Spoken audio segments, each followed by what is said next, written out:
Okay, you can try that. Okay, Ellen, honey, I'm sorry that didn't work. Boy, we put in about 5 hours of that stuff, and now you lost a lot of it. But I'll start all over again and see if I can get most of it that we talked about in. Is that all right with you? And then Mommy and them can send it to you, okay? Okay, I'll tell you, I was born in 1918, November the 13th, in my grandma's house. Because the reason I was in my grandma's house was we were visiting, and my mother went into labor. My dad took a horse and had to ride into town, which was Goreville, the name Goreville, and while he was gone, my mother went into labor real bad, and so he didn't get the doctor back there fast enough, so there was a veterinarian, old Doc Thornton, had come to see the cattle, and so my uncle, who was there, called him, and he and my uncle went and delivered me. And I was already there when my daddy got back.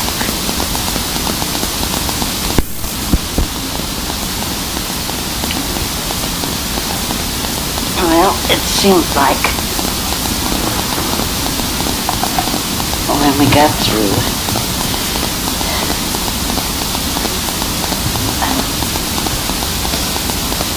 I went and after I was born, we went back home, which was a mining camp out of Johnson City, Illinois, because my dad was a coal miner. And we lived in this here mining camp, and the store there, the grocery store, owned by the company, and that's where we went and bought our food and that. And we lived there, I'd say maybe till I was about 4 or 5. There was 4 of us kids at the time. There was my sister Vivian, my brother Kenneth, my brother Valjean, and myself. And then I was about 3 years old. My sister Duffy was born. So we had to find a bigger place to live. So we moved up into Johnson City. And there was my childhood till I was about 10. But I went to school there. And, well,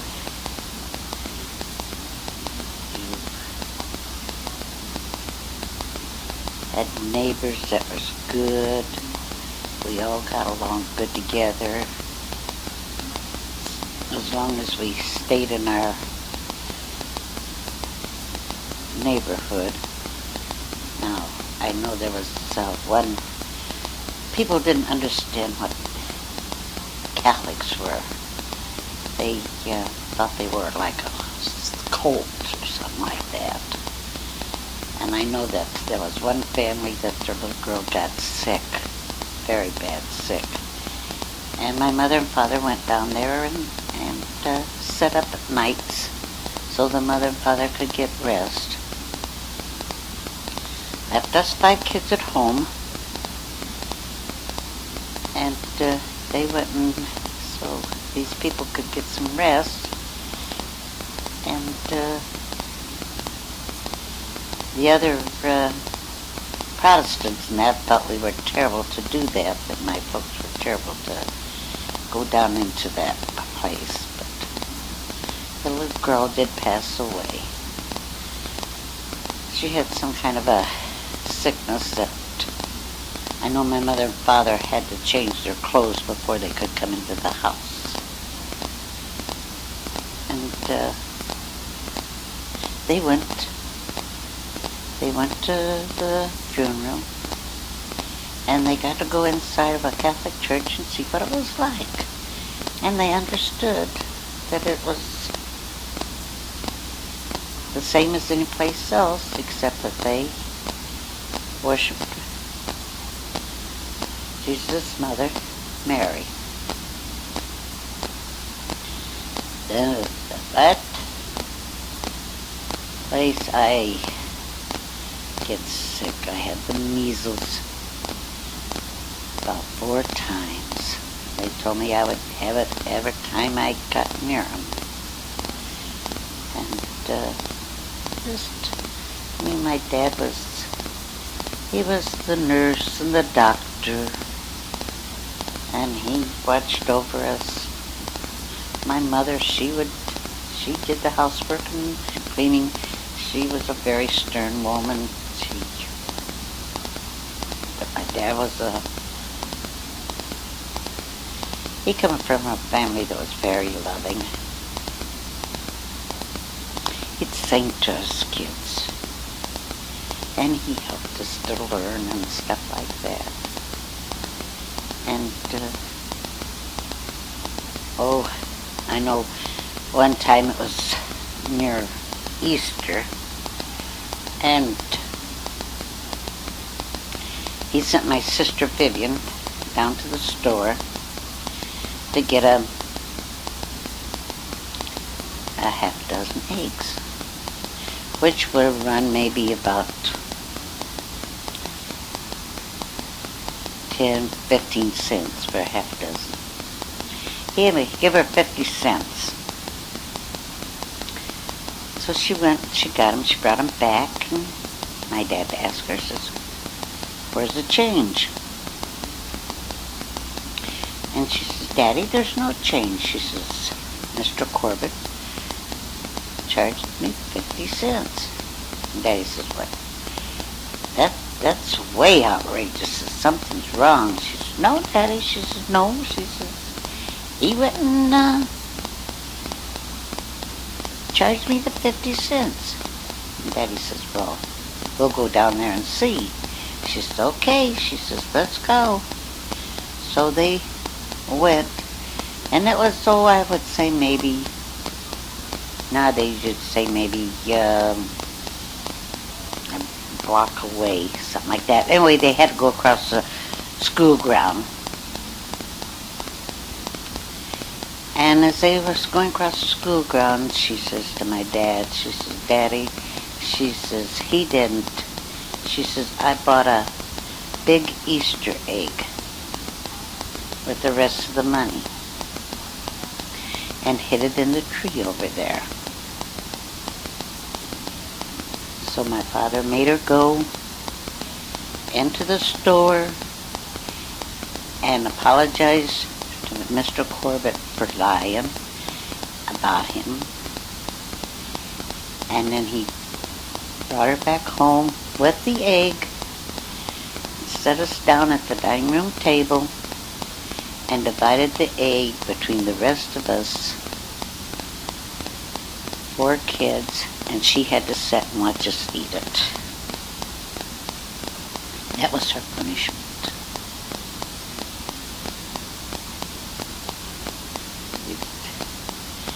Little things like that you remember, and that. And, like the trips to go down to Goreville to see Grandma.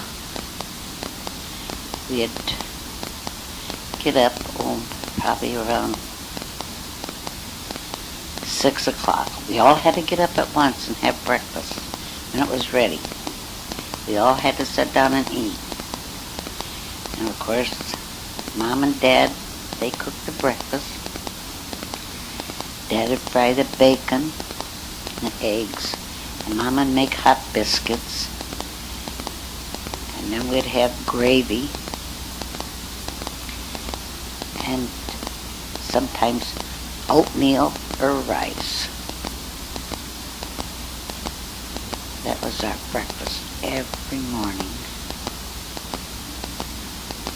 Then we'd get dressed and we'd leave for Grandma's, which was from Johnson City, I would say maybe about 20 or 25 miles. And we'd leave out maybe about 8:30, 9 o'clock. And we would get down there, I would say maybe 1:30. It was after lunch, 1:30. But the reason it took us so long was because you didn't have highways then. You just had dirt roads. And they were clay, most of it. And they'd get big ruts in them from cars traveling, and it rains, and that, and they'd get big ruts. And you couldn't go very far. So sometimes you'd drive and then you couldn't go, and you'd have to go into a farmer's field and drive in his field until you could get out again where the roads were better. And of course, I don't know, my dad had an old touring car they called it the Redbird. And of course, when you'd go up a hill, it never would make the hill completely. And us kids would have to jump out and go get big rocks and that put it under the back wheel so it wouldn't back down. And and we'd have to wait till it didn't have batteries. It had what they call coils up under the front. And you had to wait till those cooled down before you could start again. And then when Daddy gets started, why, he'd go on up the hill, and then us kids had to throw the rocks away and then run like 60 and get in the car so we could keep going.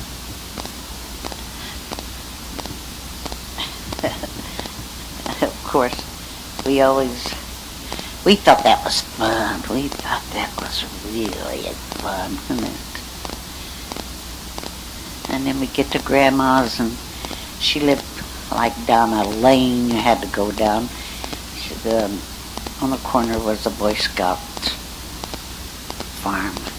And we get there, and there she'd be standing in the door. She knew we was coming. Nobody had telephones or anything, but she just knew that we were coming. And she'd have great big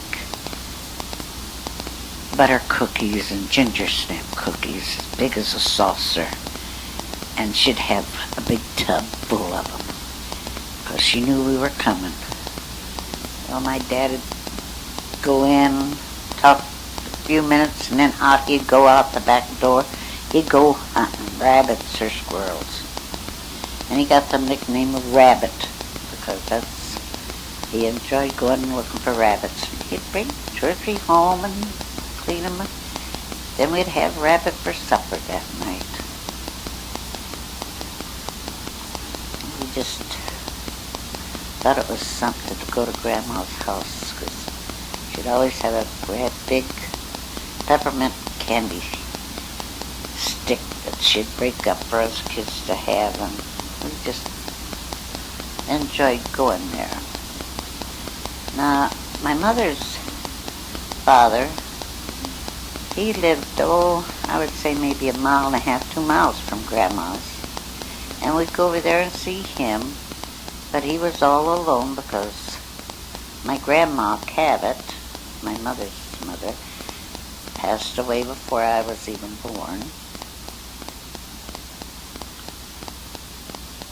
So I never got to see her, or I never got to see my father's dad, my grandpa on my father's side, because he passed away when my dad was 12 years old.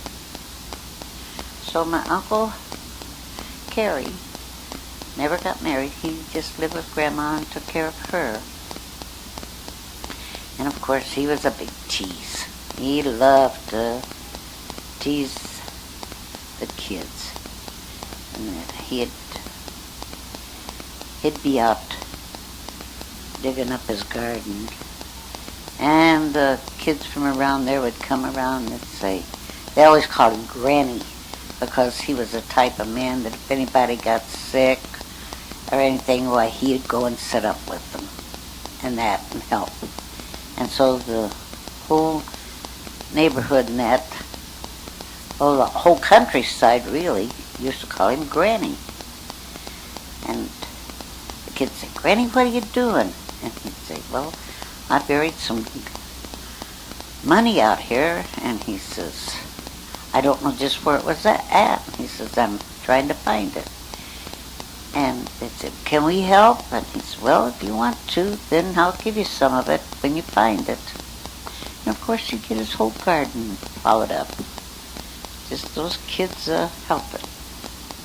And he also carried, down in the country, you didn't, well, in fact, Grandma's house, they never had what they call an outhouse. If you had to go to the bathroom, you went out behind the chicken house. And of course, if you had to do your job, well, you just picked up a corn cob, a white one, or a red one, really. First it was a red one. We'd pick up a dark one, and you'd wipe yourself. And then you'd take a white one and wipe yourself to see if you was clean. So, Granny, he carried pieces of newspaper in his pocket. And the kids asked, well, what are you doing that for, Granny? He said, what makes money? And he'd pull out a dollar bill. Well, boy, he had all the boys around that countryside carry newspapers in their pocket, pieces of newspaper. But, you think of the times that you went down there and the fun you'd have, and it just seemed like from mouth to mouth it got to where people knew you that you was there, and here it come, I would say maybe about 50 people. Relation, because that was what we had. It was mostly all relation, because there was so many Burklows down there that they named the school after them. And of course, there wasn't that many people, so my mother and her two sisters married into my father's family. Married my father's brothers. And that, so we always had a great big, and they'd always bring stuff. They always cooked up stuff and bring it. And my grandma had a 3-room house, but it had a big long porch on it, and they'd set all the food out there, and she had a great big yard, and we'd have a big picnic right there, like a family reunion. Most every time we went down there, that would happen. Because you didn't go only, maybe 2 or 3 times in the year, because it was such a way to travel.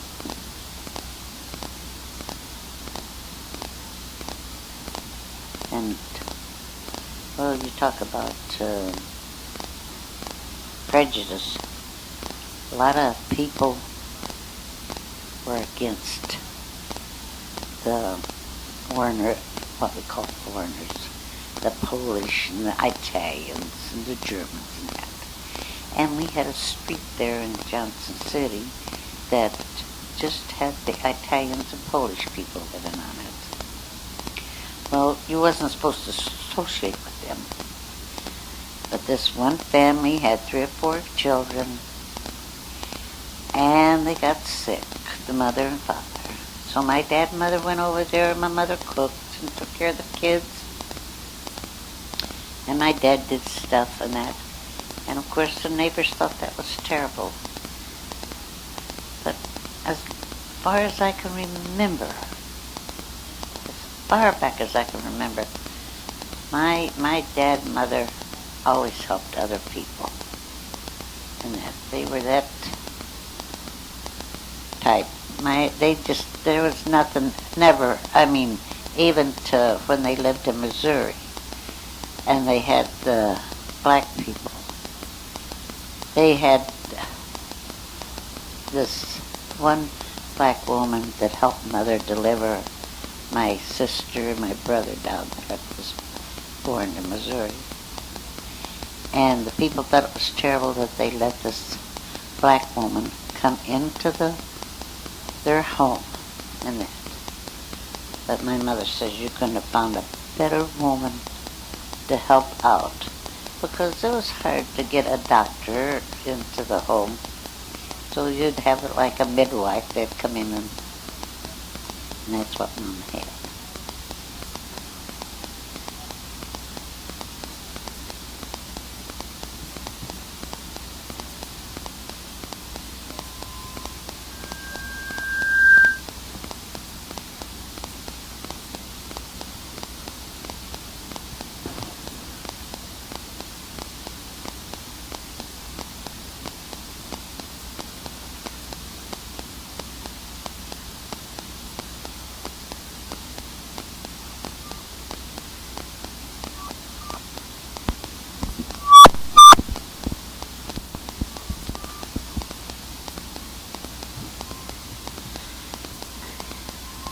Testing, testing.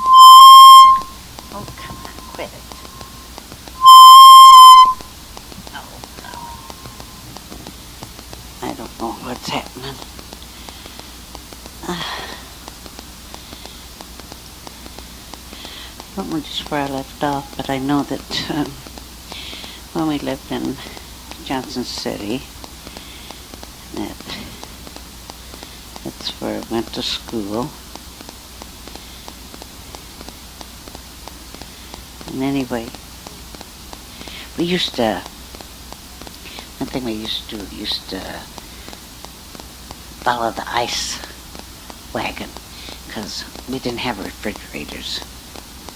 And so we'd have what's called ice box, and you'd buy 50 pounds, sometimes 100 pounds if you had the money, and it was real hot. Then it melted so fast, and we always had to empty the pan under the ice box because ice would melt, and then we'd have to empty that water. And that's like when we was in New Virginia, and that talk about no refrigeration or anything. We had the ice box down there, but also my dad, he was a coal miner. He'd come home, he would be black. He would be black. And Mom would always have a big hot water on the stove, because we had a wood stove. And she'd have the water hot, and then she'd pour it into a wash tub, and that's where my dad took a bath. Well, us kids got a bath maybe once a week. And that's when Mom washed clothes. And of course, she washed outside in the mining camp there. And she'd boil her clothes in lye water. She had a big copper boiler. She sat on the stove and she put her clothes in there, white clothes, and boil them so they'd be snow white. And then she'd put a little bluing in the rinse water. So after she got through washing, then we got a bath in the rinse water and that. And we were always clean. I can't say that we wasn't. My mom always kept us clean, kept our hair nice and pretty and combed. And you think of the times now, you think, man, how those people worked. How they worked. Because she cooked 3 full meals a day. You didn't have a sandwich at noontime. You had the big breakfast, and then you'd have pork chops, or you'd have a roast at lunch with potatoes and beans and stuff. And then maybe at night you'd have another big, if you had a roast at noon, then you had pork chops or beef roast or something at supper. That was all the time. I can't remember having hot dogs and hamburgers. We never had those when I was little. We had big meals. But the funniest part was we were skinny. We were real thin and that. We ate good. because my mom, we didn't know how it was to buy bread. My mom made all her bread. She'd make, usually on Saturdays, she'd make about 8 loaves of bread. And she'd make 4 or 5 pies and cinnamon rolls. Cakes we had maybe not too often, but every once in a while. And you made them from scratch. You didn't buy them by boxes. They didn't have nothing like that, boxes. And I know that Christmas time, I think about it now and how the kids here have to have so many gifts. They're not satisfied unless they get a lot of gifts. I can remember we get all dressed up and we'd go to church. And of course my dad'd sneak out and go back home, and we had a Christmas tree. No electric lights on them. You put candles on them. And you only lit those when everybody was sitting around so it wouldn't catch fire. And I'd have a doll. My sisters would have a doll, and my brothers would have some kind of a ball or something for boys. Little trucks and stuff. They always got an orange and an apple and some Christmas candy. And that was our Christmas, besides the big dinner Mom would cook. But that we felt that was wonderful. We felt that was something. And that.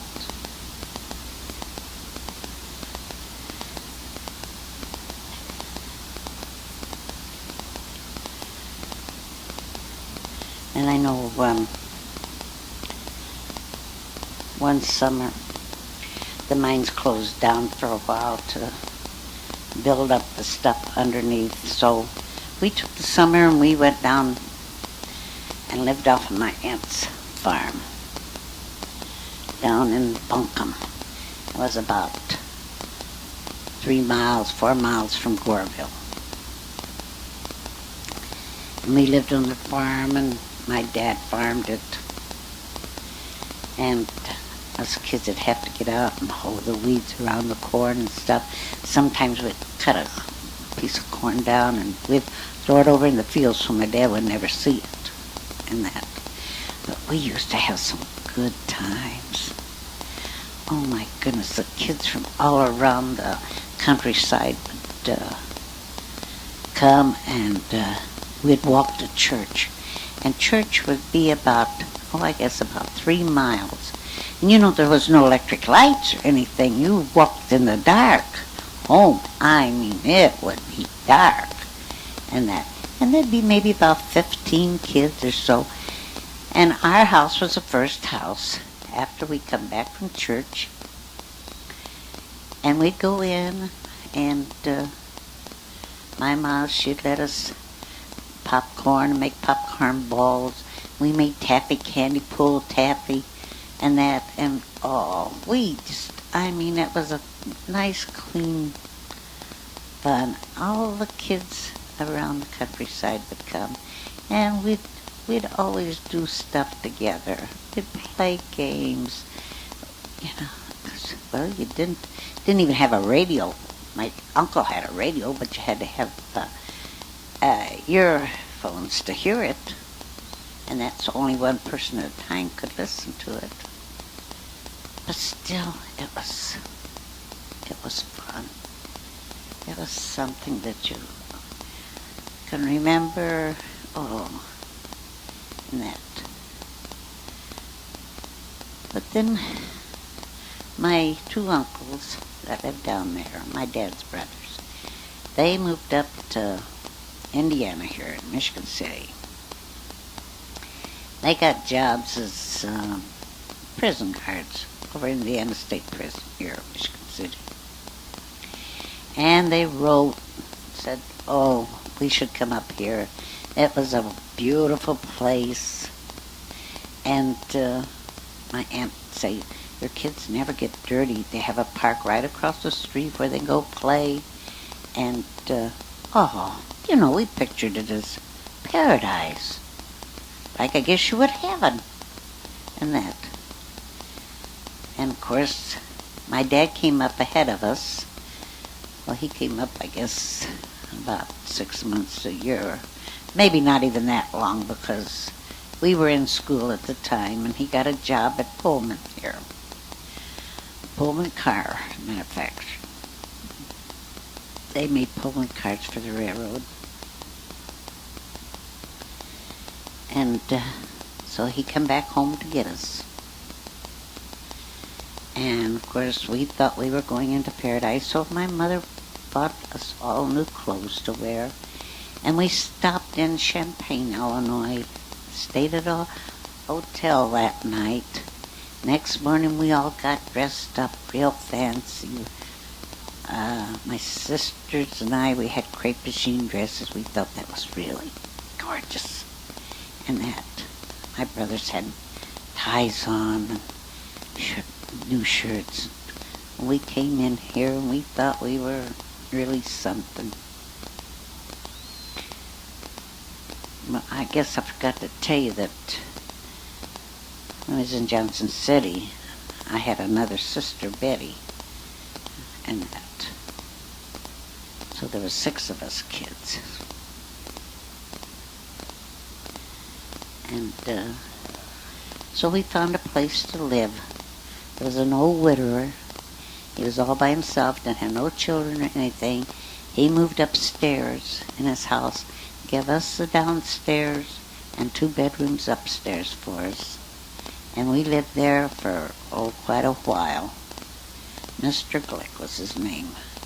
And that was so wonderful of him when you think about how things are nowadays, that he,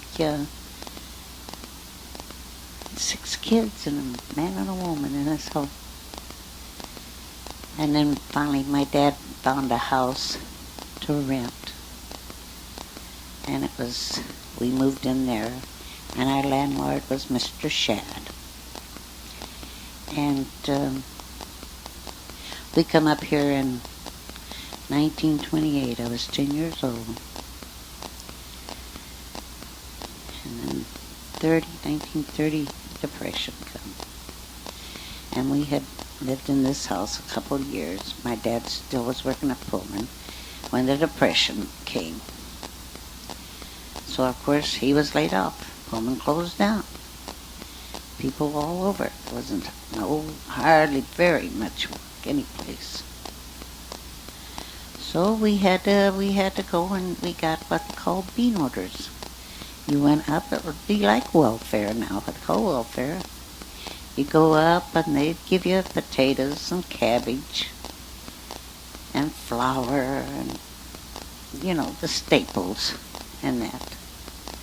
And if us kids need shoes, why maybe 1 week one would get a pair, and then maybe be 2 weeks before another could have it. Sometimes we'd walk to school and the soles of our shoes would be flopping, or the heels were all torn down, and we'd have to just shuffle along because our shoes wouldn't fall off our feet.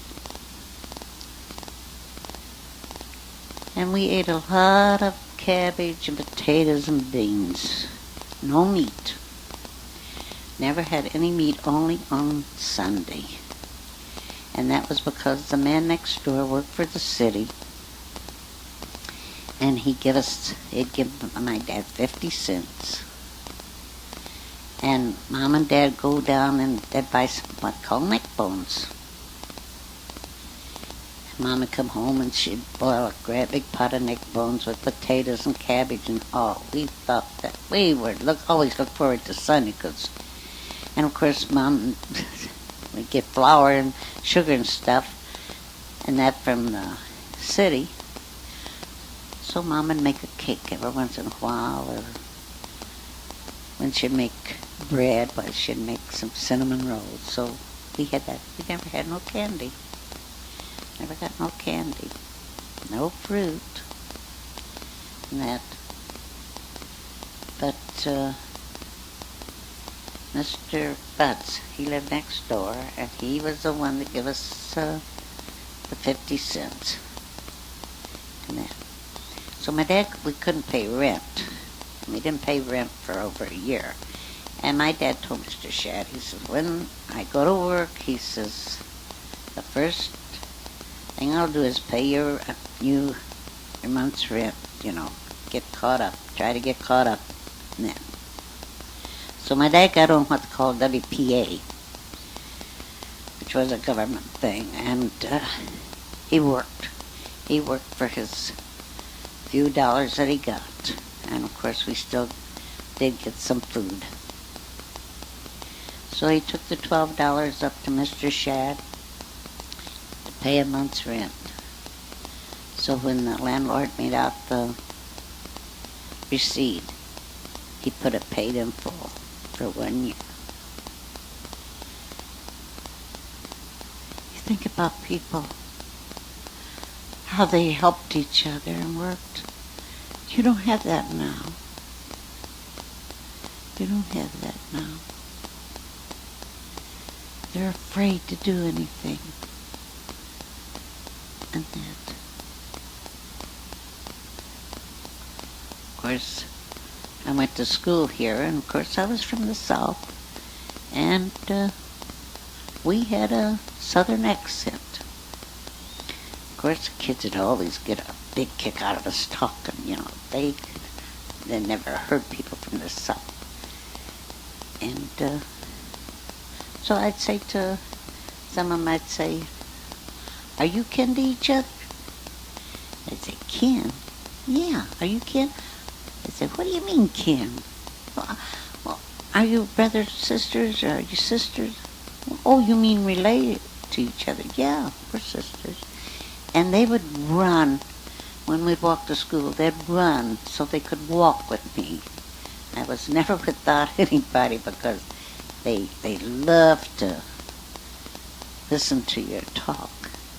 And I had a teacher in junior high, Mrs. Kerrigan, English teacher, and of course you had to get up in class and report. And the kids always would turn around and watch, when I was called on. And they would just laugh. And she told them, she says, you don't laugh. She says, that is a beautiful language. And that.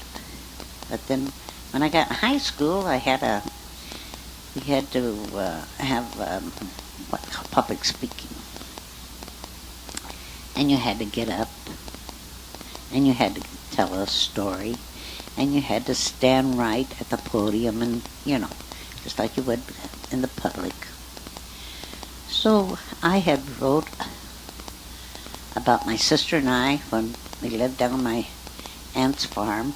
We had went blackberry picking. And we were out in the woods there picking blackberries and that. And they had like vines on the trees and that. So we'd get in those vines and we'd swing a little and then we'd pick berries. And I ran and got into a vine and I was a-swinging that. And my sister started screaming. And she grabbed me, and here I was, I had a hold of a snake, just a-swinging for all there was in it. We dropped the blackberries and we run home. We never did go back after the blackberries, because we was going by that snake. But I wrote that, and I told it, and I stood there and give my speech. And my teacher was Miss Luck. And she said to me, she says, the speech was very good. You did right in the way you stood and everything. She says, but you have gutter language. Sounds like a gangster's moan. Well, I never got up and spoke again. Never in school after that. In fact, I quit school when I was 16, went to work in a factory. But I did love sports. I loved sports. I was out for all the sports in school. And I was captain of a lot of, and I had to admit I was good in sports. I loved it. So I was working in this factory, and I think I worked about a month, maybe 2, and I couldn't stand it. I had to go back and finish school, so I went back and I graduated. And that. So I was to get the sweater for the most outstanding girl. But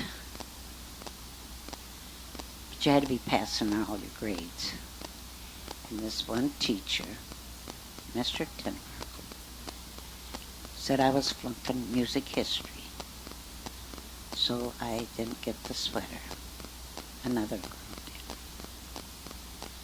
But then when we got our report cards, he had passed me. And I says, as long as I can remember, I don't think I'll ever forget that man's name for what he had done to me.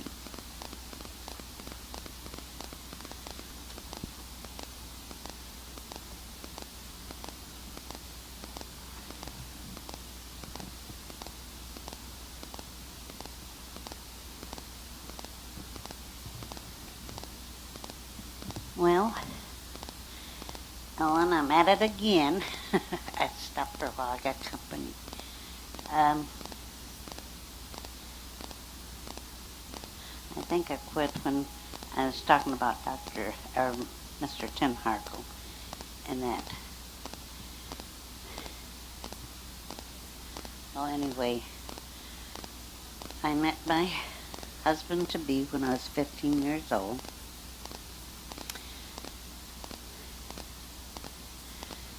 He was 21. We went 5 years together. Oh, on and off. We'd get mad at each other, and we'd go back.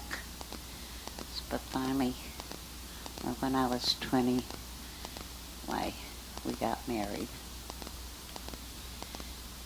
And we had a 2-room apartment to start with.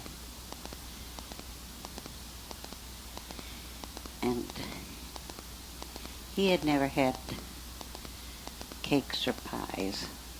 So the first month that I was married, I made 30 pies. Every day a pie. I thought he'd get sick of it, but he didn't. He enjoyed them. Anytime I made a pie, he was thrilled to death. He loved it. Then he lost his job. They laid him off, so him and his brother and his wife and Grandpa and I moved in together. And they had Arlene, and so we lived in an apartment for, for the winter. And then we all moved out on the beach to a house out on the beach. And we lived there until we found an apartment. And then we moved into a 3-room apartment. And I got pregnant. And I had Steve.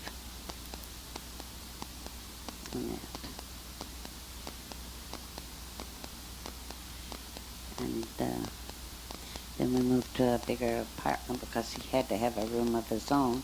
So we moved into a 2-bedroom apartment. And we lived there until Steve was born in 41. And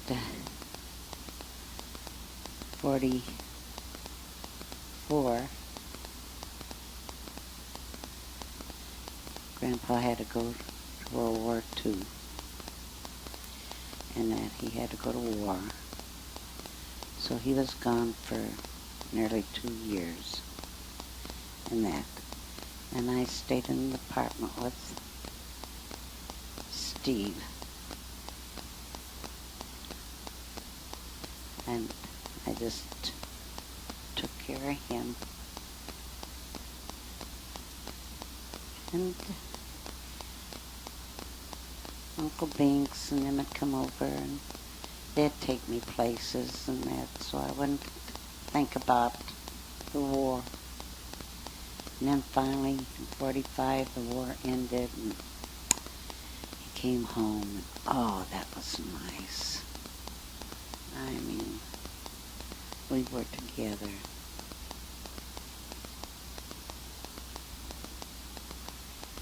Then in 48,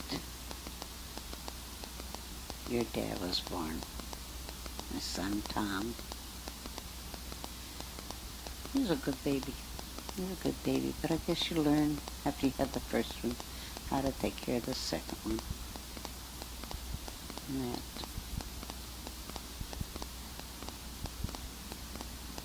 So we just